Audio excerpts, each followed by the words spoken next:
Okay, so, like, Christmas is almost here. Yeah. Cookies and presents and all that. But Yeah. some Culpa Mia fans, well, they might be feeling a little heartbroken this year. Yeah, they might be having a bit of a sad Christmas. Because the stars of the show, Nicole Wallace and Gabriel Guevara, Right. they seem to have had, like, a major falling out. Huge. And the fandom is not okay. Yeah. So today we're going to do a deep dive into this whole mess. Okay. And try to figure out if there ever was a real romance. Right. Why things went south. Right. And what clues we can find, like in their social media and stuff. It's crazy, right? Like, Oh, it's total drama. how invested fans get in the lives of actors, especially like Oh, yeah. when it's a love story. That line between fiction and reality, Yeah. it can get super blurred. And Culpa Mia was huge. I mean, Oh my God. most watched non-English film on Prime Video. I know. The sequel's coming out soon. I can't wait. Fans are like living for this story. Right. And now their hearts are breaking right along with the Totally. character. Like they're living it with them. Oof, it's rough. Yeah. So to really get this whole thing, Okay. we got to remember that both Nicole and Gabriel, Yes. they had like pretty successful careers even before Culpa Mia. Oh, for sure. They were both in the Spanish Scam. They were a few years back. See, that's what I'm talking about. Yeah. They already had this whole shared history even before all the Culpa Mia steaminess. I mean, no wonder the fans were shipping them like crazy. Totally. And that connection they already had. Yeah. It probably made everything feel so much more real for the fans, like it was meant to be, Totally. Like destiny. Okay, so picture this. The Culpa Mia premieres Madrid, Ooh. Yeah.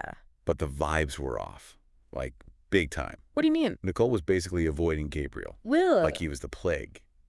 And the tension, Oh, no. you could cut it with a knife. Oh. The internet, full meltdown mode. Well, in the celeb world, actions Oh, for sure. speak louder than words. Fans notice everything. Like every little thing. It all tells a story. Yeah. And the story here, it was screaming, break up, Yeah. even though they'd always denied being a couple. Always saying they were just friends. Right, right. Fans just weren't buying it. Of course not. Then, like a few weeks before the premiere, things get even crazier. Oh, what happened? Gabriel gets arrested at the Venice Film Festival. Oh my gosh, I remember that. Talk about drama. Serious allegations. All right. His mom comes out swinging, Yeah. saying he hasn't even been to France since he was a kid. Wow. But here's the thing.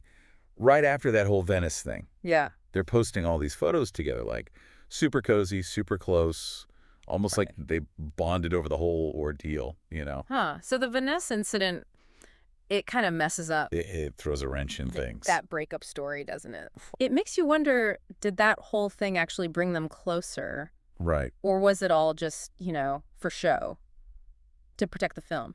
It's hard to say. But then a few weeks later, we've got the Ni Nuna Maz controversy. Oh, right. Remember that show they both starred in? The one about gender violence? Yeah, I remember. Well, the director of that show, he got accused of abuse later on. It became a really public, sensitive thing. Yeah, it was a tough situation. And that's where things get really complicated Oh, because yeah, Nicole, yeah. she publicly supported the victims, Right. but Gabriel stayed silent. Wow. So it was like their values were clashing? It seemed that way. Yeah.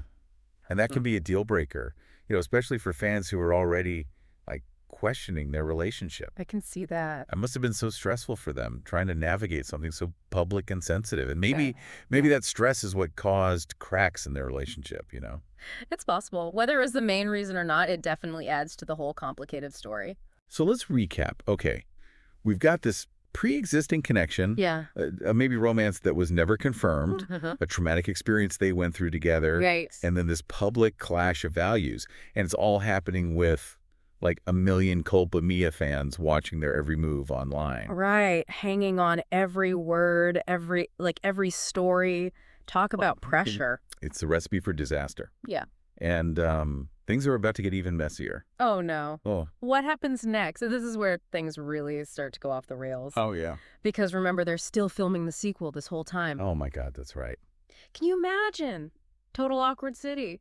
Yikes. So the whole just friends act, like completely went out the window. Pretty much, yeah. So what was it like on set? Did anyone, like, spill the tea? Well, sources describe it as a total dumpster fire. Oof. Like shouting matches, people storming off set. Tears Apparently, they couldn't even pretend to get along. Wow. There were even rumors that that the director had to, like, step in multiple times. Oh, well. Just to try to get them to, act like professionals. Okay, but what was the worst on-set drama? Like, give me the juicy details. Okay, so there was this one incident where Gabriel allegedly just lost it. Ooh. And he yelled at Nicole, "It's always the same with you."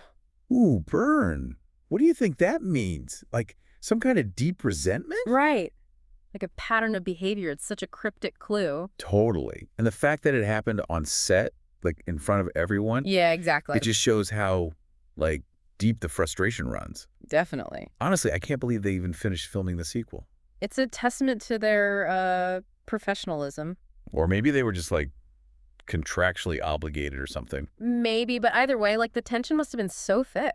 Ugh, I can't even imagine. So while all this drama is happening behind the scenes, Yeah. fans are still clinging to this hope that maybe Nicole and Gabriel are secretly in love. They're such a good couple on screen, it's hard to let go. I know, and then social media comes in and just throws fuel on the fire. Oh, yeah, the cryptic post, right. Yeah. Like, what was up with Nicole's trip to Amsterdam? Remember, that's where the other guy she's linked to lives. Right. And the timing was just so suspicious. Totally. Especially because she went back in January, like right before they were both seen at that same event. Ooh, so shady. It's like they were playing this game of cat and mouse with the fans, I know.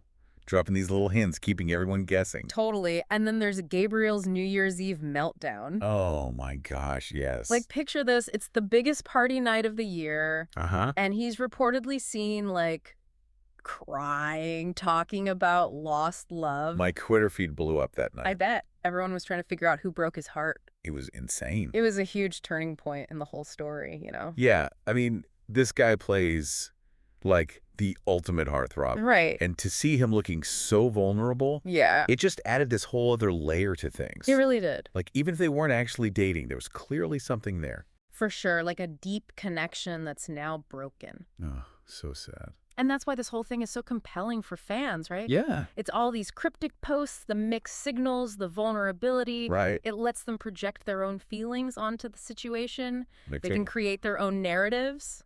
Okay, but we can't forget about, like, the ultimate social media diss. What's that? The unfollow. Oh, yeah. I mean, is there anything more brutal in the digital age than unfollowing your ex? Especially on Christmas. Right. And with millions of people watching your every move. It's such a public statement. Totally. Like saying, we're done and we don't care who knows it. Ouch, that's got to sting. And remember, this was right before Christmas. Oh, that's right. Like adding insult to injury. Talk about a lump of coal in your stocking. I know, right? It was like a punch in the gut for the fandom. Totally. They're gearing up for the holidays, already heartbroken over this potential breakup. Yeah. And then, bam, Gabriel just twists the knife. Ugh, brutal. So what does it all mean? Are they trying to, like, send us a message?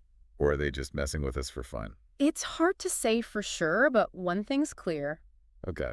They know exactly what they're doing. They know how their actions affect their fans. Right. They're playing with the lines between their public and private lives. And it's working. Everyone's talking about them. Exactly. And honestly, that's what makes this whole thing so fascinating. It's like we're all part of this giant soap opera. I know. Trying to decode the clues, figure out what's really going on. It's so addictive.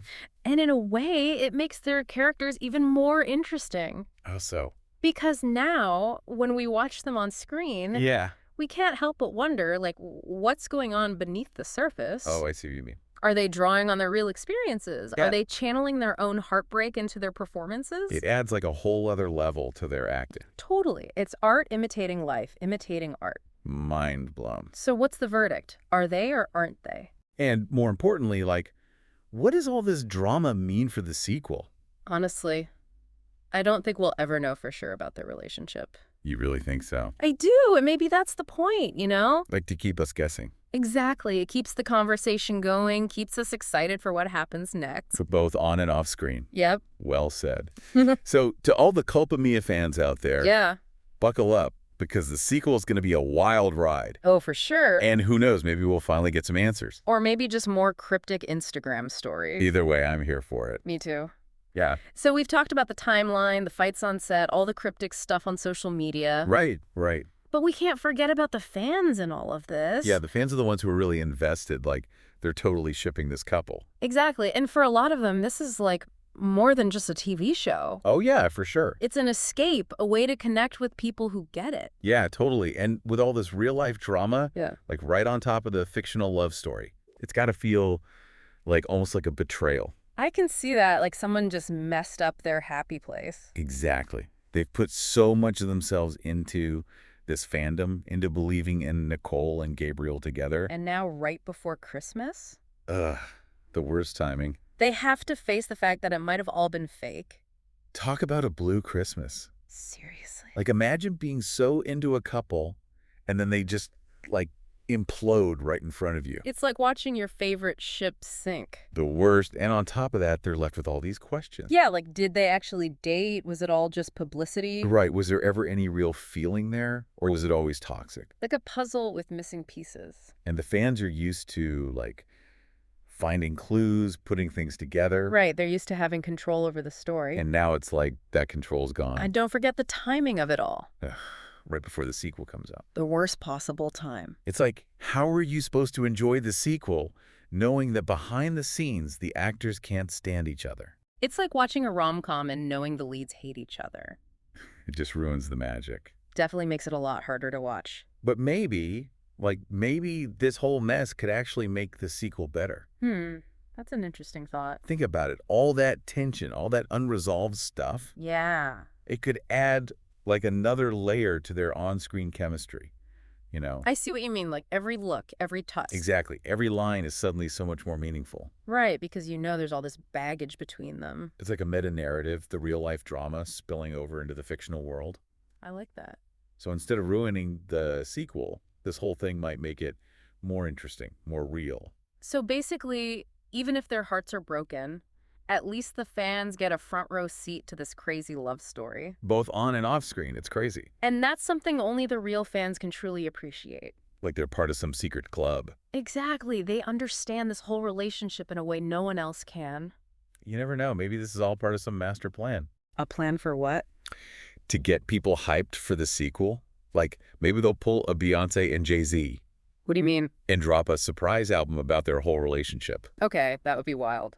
Stranger things have happened. Yeah? But whatever happens, one thing's for sure. What's that? This whole thing has totally captured the attention of fans everywhere. It really shows the power of storytelling, both real and fictional. Yeah, and how fascinated people are with love, heartbreak, and all that messy stuff. Well said. So to all the Culpa Mia fans out there who were feeling a little bummed this Christmas, chin up.